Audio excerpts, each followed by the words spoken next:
उनकी पार्टी को तोड़ सकते हैं, क्योंकि आपको पता है कि दो ही बड़े चेहरे हैं जेडीयू के अंदर, एक तो नीतीश कुमार, एक लल्लन सिंह। तो सबसे बड़ा सवाल ये भी उठ रहा था कि नीतीश कुमार के बाद में, क्योंकि जैसे जैसे नीतीश कुमार की अब उम्र बढ़ रही है, तो नीतीश कुमार का वारिस कौन होने वाला।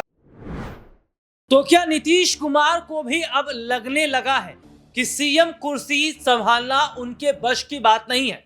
और क्या नीतीश कुमार इस बात को अब मान रहे हैं कि शायद कोई तो ऐसा होना चाहिए जो जेडीयू की जिम्मेदारी को संभाले, जो सीएम कुर्सी को संभाले?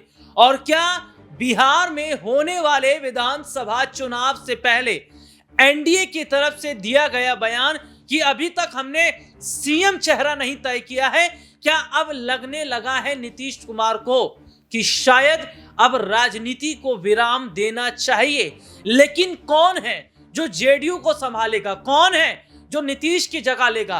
कौन है जो बिहार में बड़ा चेहरा जेडीयू का बनेगा? और आज इस पर बात करेंगे कि आखिरकार किसे सीएम कुर्सी सौंपने का मन बना रहे हैं नीतीश कुमार, और किसे जेडीयू का कार्यभार सौंपने जा रहे हैं नीतीश कुमार। क्योंकि हाल ही में लालू यादव ने अपनी बहुत बड़ी जिम्मेदारी तेजस्वी को दे दी है, यानी आरजेडी के सर्वे सर्वा हो गए हैं तेजस्वी यादव। तो क्या अब राजनीति में नए चेहरों पर दांव खेलने की कोशिश हो रही है? और क्या अब नए चेहरों पर दांव खेलना ठीक रहेगा?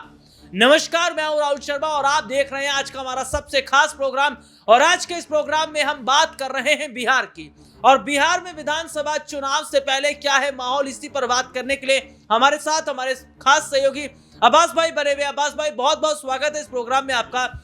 और अब्बास भाई, बिहार में होने वाले विधानसभा चुनाव से पहले ये बड़ी खबर निकलकर सामने आई है कि निशांत जो है वो जेडीयू की टिकट से चुनाव लड़ सकते हैं। इतना ही नहीं, जेडीयू की जिम्मेदारी भी वो संभालते नजर आएंगे, यहां तक कि अपनी सीएम कुर्सी भी निशांत को हैंडओवर करने का मन नीतीश बना रहे हैं। कैसे देख रहे हैं आप?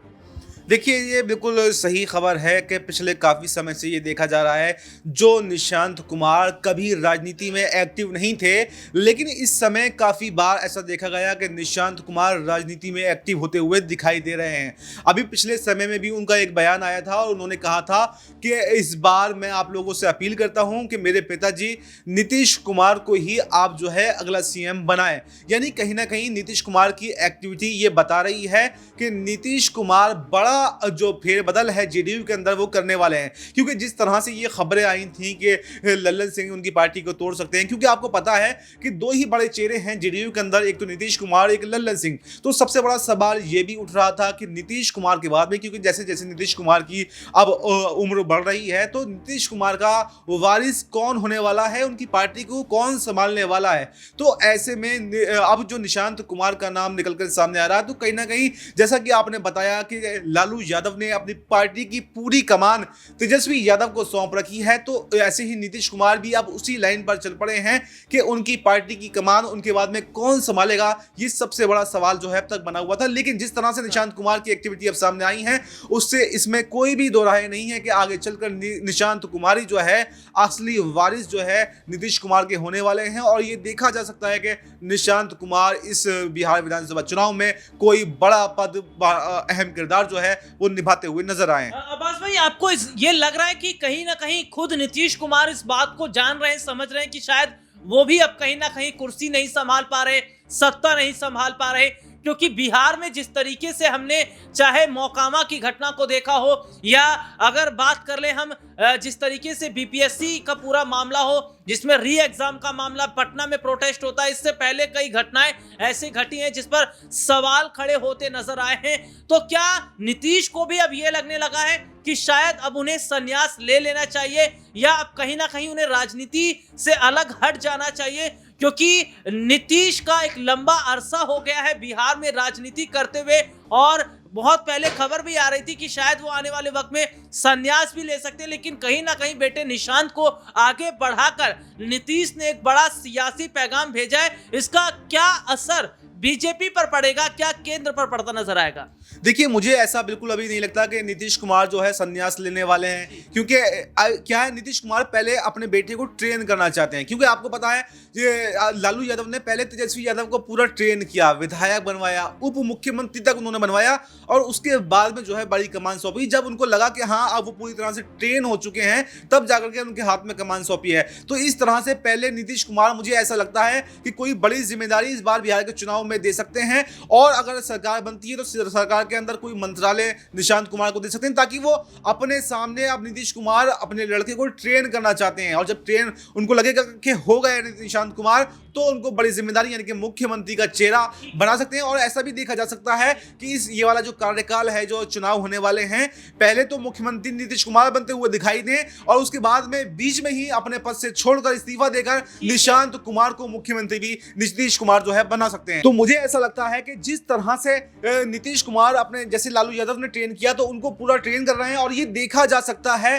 कि इस बार के कार्यकाल में जैसे नीतीश कुमार मुख्यमंत्री बनते हैं, तो उसके बाद में ये कार्यकाल को पूरा ना करके उससे पहले ही बीच में इस्तीफा देकर निशांत कुमार को मुख्यमंत्री बना सकते हैं। क्योंकि नीतीश कुमार अभी जान चुके हैं कि एक एज फैक्टर भी एक चीज होती है, और जिस तरह से सब लोगों ने देखा गया है कि अपने अपने बच्चों को ट्रेन किया, जैसे मुलायम सिंह यादव ने अपने सामने ही अखिलेश यादव को ट्रेन कर दिया, यानी कि उस 2012 में मुख्यमंत्री बना दिया। और मैं ये गारंटी के साथ मैं ये कह सकता हूं कि अगर अखिलेश यादव को मुलायम सिंह ने अपने सामने मुख्यमंत्री ना बनाया होता, तो शायद आज अखिलेश यादव और समाजवादी पार्टी की स्थिति ऐसी नहीं होती जैसा आज है। यानी कि आज अखिलेश यादव एक निपुण जो है नेता हैं, उन्होंने बीजेपी को किस तरह से लोकसभा चुनाव में पटखनी दी, किस तरह से वो अपनी कार्यकर्ताओं से बात करते हैं, किस तरह से पार्टी को संभाले हुए हैं। यानी कि दो फाड़ की स्थिति उस वक्त समाजवादी पार्टी में भी हुई थी, लेकिन उन्होंने पूरी तरह से उसको संभालने का प्रयास किया था।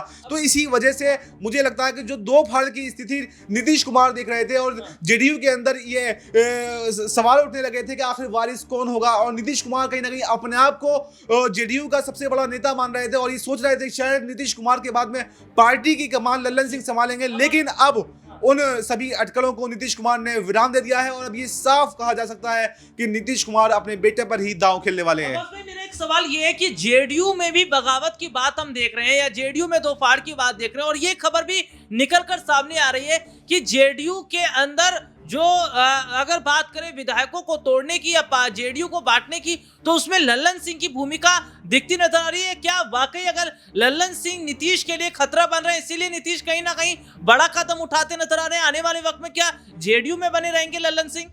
देखिए, जेडीयू में बने रहेंगे लल्लन सिंह या नहीं बने रहेंगे, ये तो वक्त ही बताएगा। लेकिन ये खतरा जरूर नीतीश कुमार देख रहे हैं, और इसीलिए उन्होंने ये कदम उठाया है कि अगर वो नीतीश कुमार ये जानते हैं, अगर नीतीश कुमार के सामने उन्होंने अपने बेटे निशांत कुमार को ट्रेन नहीं किया, राजनीति का अनुभव उनको नहीं दिया, तो इसकी पूरी संभावना है कि जो पार्टी की कमान है वो लल्लन सिंह के हाथ में चली जाएगी, और फिर उनके बेटे को कुछ भी मिलने वाला नहीं है। तो इसलिए नीतीश कुमार ये सोच रहे हैं कि उससे पहले मैं अपने सामने अपने बेटे को ट्रेन कर दूं, ताकि पार्टी के अंदर बगावत हो ही नहीं पाए, और बगावत अगर हो भी तो लल्लन सिंह के हाथ में कुछ भी नहीं लगने पाए, बल्कि पूरी पार्टी की कमान मेरे हाथ में रहे, और मेरे बाद में मेरा बेटा ही मेरा वारिस बने। ऐसा नीतीश कुमार सोच रहे हैं। अब क्या निशांत संभालेंगे सीएम कुर्सी, और इस मुद्दे पर आपकी क्या राय, कमेंट करके जरूर बताइएगा। फिलहाल आज के इस प्रोग्राम में इतना ही, आपसे फिर दोबारा मुलाकात होगी, तब तक के लिए मुझे और मेरे सहयोगी को इजाजत दीजिए। नमस्कार।